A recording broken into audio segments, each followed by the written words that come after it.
A través de RCR presentamos Radar Económico.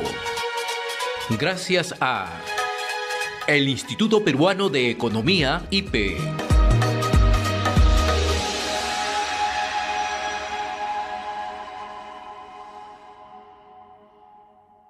Iniciando nuestra secuencia Radar Económico gracias al Instituto Peruano de Economía. Hoy le damos la gratísima bienvenida a María Alejandra Ormeño, la jefe de Políticas Públicas del Instituto Peruano de Economía. Qué gusto saludarte, María Alejandra. Muy amable por estar con nosotros. Gracias a usted por la invitación.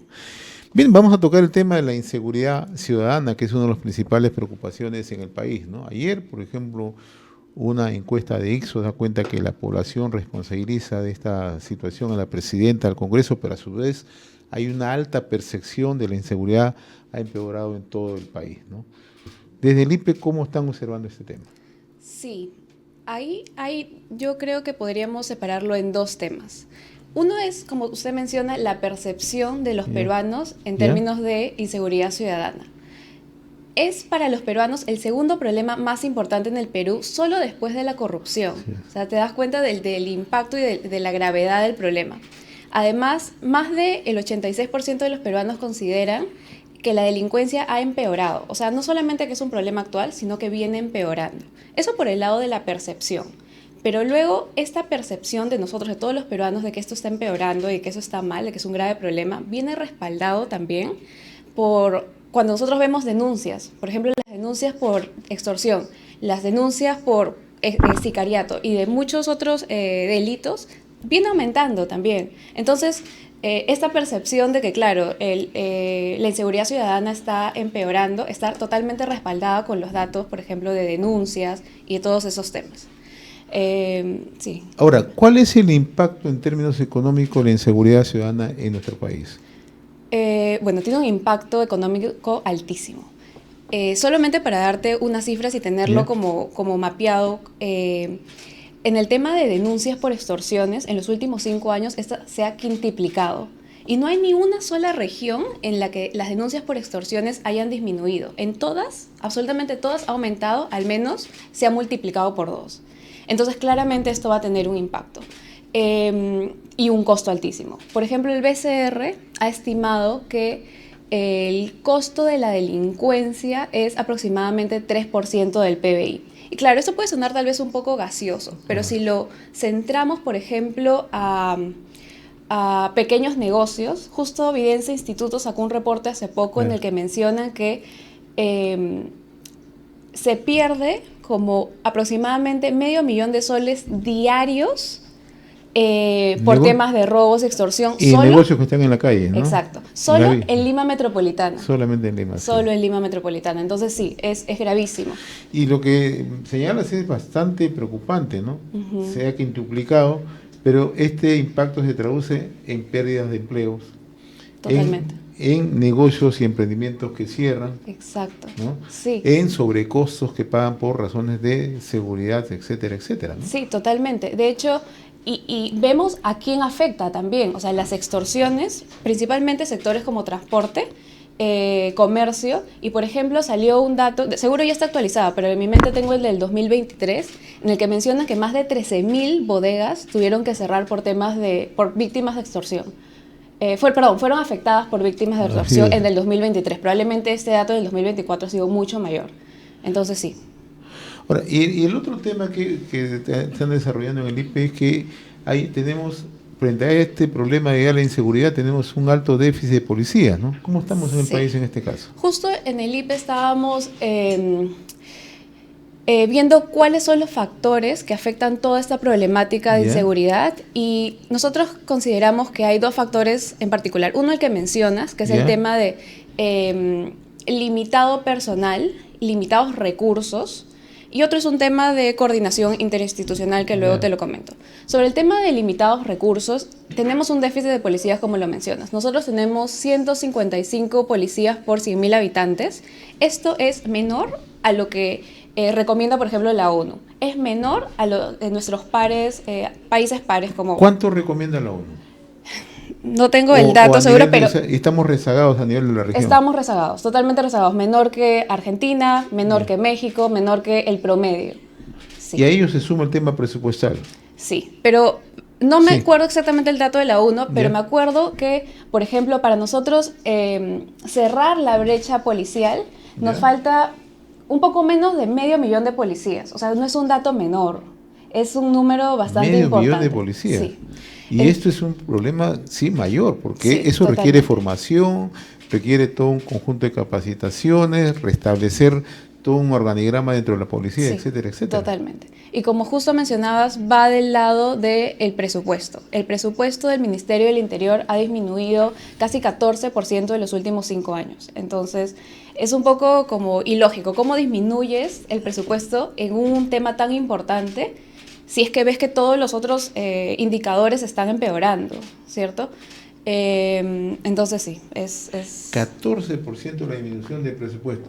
Y no solamente afecta al tema en planillas, sino afecta al tema logístico, que es lo que se requiere en estos momentos. Sí. Tecnología de primera mano, capacitaciones, Sí. etcétera, etcétera, ¿no? Sí, totalmente. Y a la mano con el presupuesto va el tema del equipamiento e infraestructura. Claro. Si bien, por ejemplo, la mayoría de las comisarías cuentan con computadoras, que es lo mínimo, 1 de 4 computadoras está inoperativa. Pero luego nos vamos a otros equipamientos como por ejemplo GPS. Solamente 5% de comisarías tienen GPS. Solamente 13% tienen radios móviles. Eso a nivel nacional. Si nos vamos a provincias, es crítico. Por ejemplo, en Madre de Dios no hay ni una sola comisaría que cumpla con las condiciones básicas. Ni una sola. En Loreto solamente 2% están adecuadamente equipadas. Entonces, ¿cómo vamos a hacer si tenemos tan poca equipamiento? ¿Cómo la policía va a tener capacidad operativa? Interesante toda esta data que nos está proporcionando, ¿no? Porque se establece que gran parte de esta comisaría que cuentan, lo mínimo que cuentan con estos sistemas, están ubicados en zonas urbanas, pero los que están ubicadas en zonas alejadas, lo acabas de mencionar, como el caso de Madre de Dios, donde hay mucha presencia de minería ilegal, donde hay trata de personas y otros delitos, las comisarías no tienen ningún tipo de equipamiento, no tienen ningún tipo de logística. Sí, lamentablemente esa es la realidad. ¿Y qué se plantea como propuesta para enfrentar el problema? Bueno, comenzamos con el tema de déficit de policía. Así es. Ok. En realidad se busca fortalecimiento institucional de la policía, y no solo de la policía, sino de todos los actores encargados de la seguridad. ¿Cómo hacemos que haya más policías? Bueno, haciendo la carrera policial más atractiva, a través de capacitaciones, a través de mejora de las condiciones laborales, a través de la agilización en la formación de los policías, que muchas veces demora. Pero tal vez eso a mi pensar, tal vez podría ser un poco de mediano plazo. De corto plazo, tenemos que muchos policías se encargan de tareas administrativas, cuando en realidad se podría reasignar las funciones para que estos policías estén más vinculados a prevenir los delitos en las calles, ¿cierto? Eso es un tema que se podría fomentar. Y por el tema más del presupuesto,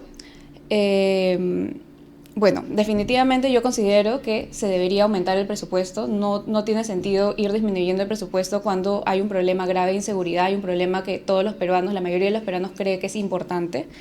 Entonces, ¿cómo hacemos que se mejore la infraestructura de las comisarías? ¿Cómo hacemos que se modernice? Hay experiencias de éxito de otros países donde se impulsan mecanismos como obras por impuestos, que se impulsa las asociaciones público-privadas. Entonces, por ahí podría haber una luz para poder mejorar el tema de infraestructura. Pero este es un mecanismo interesante, ¿no? Sí. Que el mecanismo de obras por impuesto, que tiene bastante éxito en el país, puede aprovecharse precisamente para el tema de seguridad, ¿no? Sí, totalmente. O también el apoyo de la empresa privada, que también Sí. es otro mecanismo que, como tú bien lo señalas, en otros países, el caso de Chile, ¿no? Sí. Donde ellos han cumplido con bastante éxito este tema. Exacto, totalmente. Ahora, el tema de tecnología, que usted también lo toca, ¿no? Sí. Es bastante importante, ¿no? O sea, si es que no tenemos tecnología, nos está rebasando ya el crimen internacional, el crimen transnacional. Sí, sí, totalmente. Desde IPE se propone, por ejemplo, ampliar el sistema de denuncias virtuales. Yeah. Consideramos que eso podría ser de que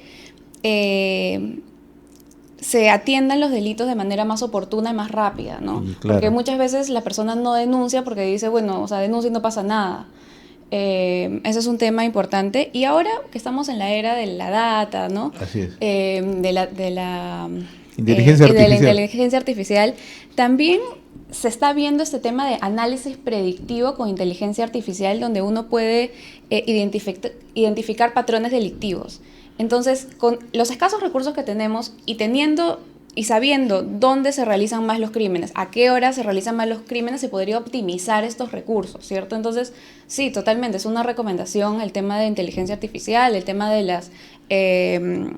los sistemas de videovigilancia y todo esto.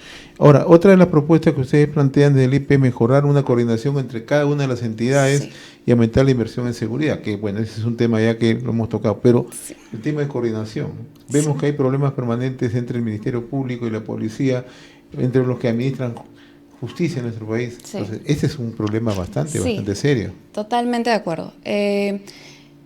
Las entidades encargadas de velar por la seguridad, como mencionas, PNP, Ministerio Público, el Poder Judicial, tienen bases fragmentadas. ¿Qué pasa con este problema? Que se hace mucho más difícil la identificación y seguimiento de los criminales a tiempo real.